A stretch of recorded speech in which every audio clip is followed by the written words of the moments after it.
ये चैप्टर 3 है क्लास 4 की इंग्लिश का और इसकी वर्कशीट को सॉल्व किया गया है। पहला है fill in the blanks keeping in the mind of traffic rules. इस जो चैप्टर का नाम है दैट इज़ ट्रैफिक रूल्स, इसी के बेसिस पर ये काम किया गया है। सॉरी, इसका नाम है B smart B safe.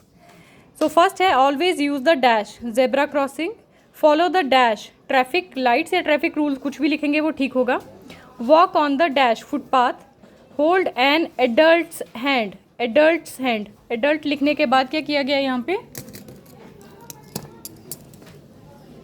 ADULT और एक कॉमा लगा के ऐसे लिखा गया, एडल्ट का हाथ पकड़ना चाहिए किसी बड़े का। Be alert, black and white strips on the road is called zebra crossing. Do not dash near road, do not play near road. Dash are meant for pedestrians, क्यों किसके लिए बना होता है ये, क्या पेडेस्ट्रियंस के लिए क्या बना है, फुटपाथ। नेक्स्ट था आपका काउंटेबल और अनकाउंटेबल नाउन्स में इसको डिवाइड करना है। तो काउंटेबल वो जो हम गिन सकते हैं और अनकाउंटेबल जिसको हम गिन नहीं सकते, जैसे दही नहीं गिन सकते, कॉफ़ी नहीं गिन सकते, आटा नहीं गिन सकते, स्पीड नहीं गिन सकते। अब स्पीड का नंबर है लेकिन वो गिन नहीं सकते हम हाथ में।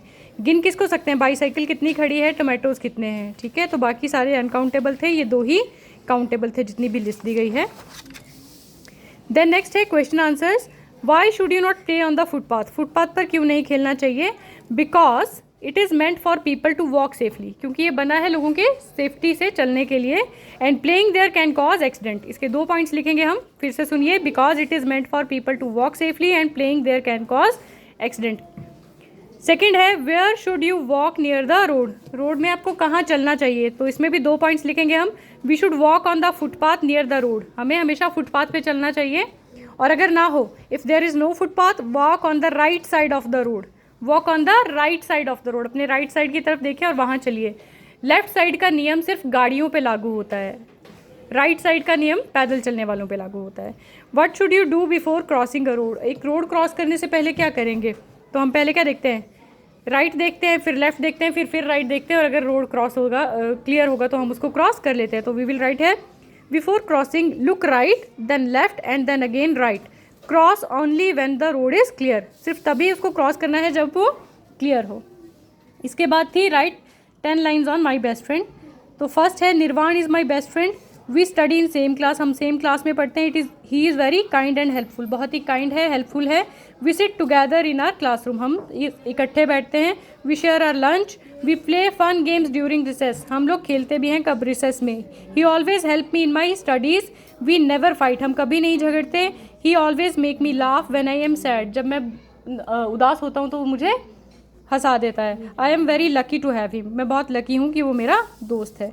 उसके बाद आपको था write an application to your head teacher for your sister's marriage.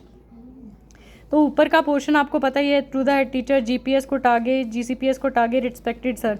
उसके बाद लिखेंगे I am writing this to inform you, I am writing this to inform you, मैं आपको इन्फॉर्म करने के लिए लिख रहा हूँ। That my elder sister's marriage is taking place next week, कि मेरी एल्डर सिस्टर की जो मैरिज है वो अगले हफ्ते होने जा रही है।